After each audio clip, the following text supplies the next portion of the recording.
peoples, and welcome back to another writing tips meeting. Look at that, no Pantser, and I was actually able to get through the whole thing. Yeah, where is Pantser? She has been uninvited to our monthly meetings. And to take her place, I would like everyone to meet my new friend, Science Fiction. It's a pleasure to be here. You can call me Sci-Fi. I love your scarf. Oh, why, thank you. It's actually made of... Now that I have your attention again, shall we begin, everybody? I thought I could start us off with an editing tip. I call this the overnight rule. How can you be over nighttime? It's the best time of day. No, horror. Not over it like I'm over it. Over it like... Oh, just let me explain. If you edit right after you finish writing, you'll be too in the moment to notice the flaws in your draft. That's why you should write, sleep on it, then edit. It gives you time to creatively reset and come at your story with fresh eyes. I still don't see how you could stand to sleep through the best part of the day. Can I go next? I don't see why not. Go ahead, romance. I call this the, second opinion rule. Didn't you already talk about this in our last meeting? Yes, but it's important for both writing and editing. While you're writing, a second opinion can help you work through a spot you're stuck on. But when you're editing, it serves a different purpose. It can aid you in figuring out if your characters are coming off right, if your plot's too confusing. Another person could even catch typos and mistakes that you missed. Just picture it, writing a love story and then showing it to your one true love, who realizes the story was really about the two of you, and he runs to you through the rain and... No! Somehow this example is even worse than the last one. There's no need to be rude, horror. Can we replace her next?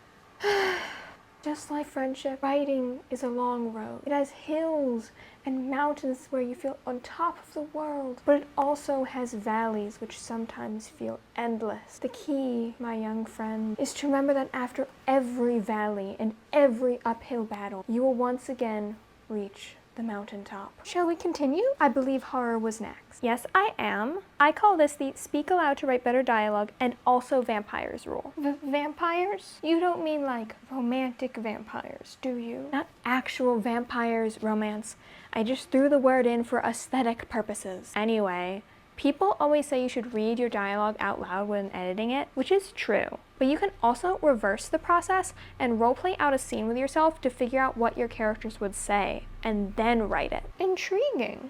Plotter, I'm out of tips now. But romance, I told everybody to bring 2. Yes, I know, and I did. But my second tip was going to be about how you should read your dialogue out loud to see if it sounds natural or fake. And horror sort of already mentioned that. In a way, you could say I brought 3 writing tips. I suppose it's my turn then. Writing routines are incredibly important in my experience, but they need to be tailored to fit the writing stage you're currently on. I'll link a video above that goes into more detail on the subject. But in this case, since we're talking about editing tips, the reason I brought up was that some people might require a different editing routine than they do writing routine, since they're different activities. My turn!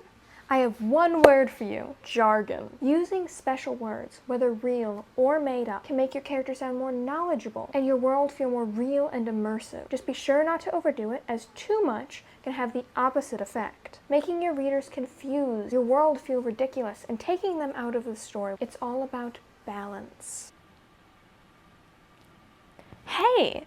That means I have the last writing tip. I call this the... I know I gave my first one a name, but can we please stop naming them all? The 3-page zombie description rule. What?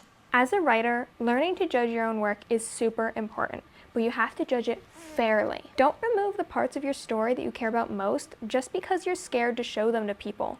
Insecurity is stupid. You have to learn the difference between something you worked hard on and failed at, like 3 pages of zombie description, and something that is good, but you're just scared to show it to people. It could be amazing. It could be the part that makes your story unique. It could be the part that shows your voice as a writer. So don't just remove it because you're insecure and worried people won't love it as much as you do. Whoa, that was so introspective and deep. Deep as a grave? Deeper than the darkest crypt. All right, we can all stop fangirling over horror now. It's time for the best writing tip award, which of course goes to, even I have to admit, it goes to horror after that one. It was moving. I was actually going to say, oh, never mind. I'd be totally willing to take over this whole operation if my tips are the best and Plotter is now obsolete, by the way. Just wanted to put that out there. It was truly fascinating and so introspective. You must truly know yourself very well. Why, thank you. I could not agree more. You know, maybe I should even be in charge of this, not Plotter. Clearly, I have the best writing tips and am the most knowledgeable about these things. Don't you agree I should be in charge of the next one? Oh, I completely agree. They should vote on it. Vote in the comments below if you want horror to be in charge of the next one. You could come up with the theme. Maybe it could be something a little bit like fun. Although, Plotter, your tips are always fun too. I think horror would just be interesting. Maybe a little more interesting. Precisely. See, the people in the phone agree. They think I should be in charge because they're intelligent and I am the obvious choice for successor now that Plotter is obsolete.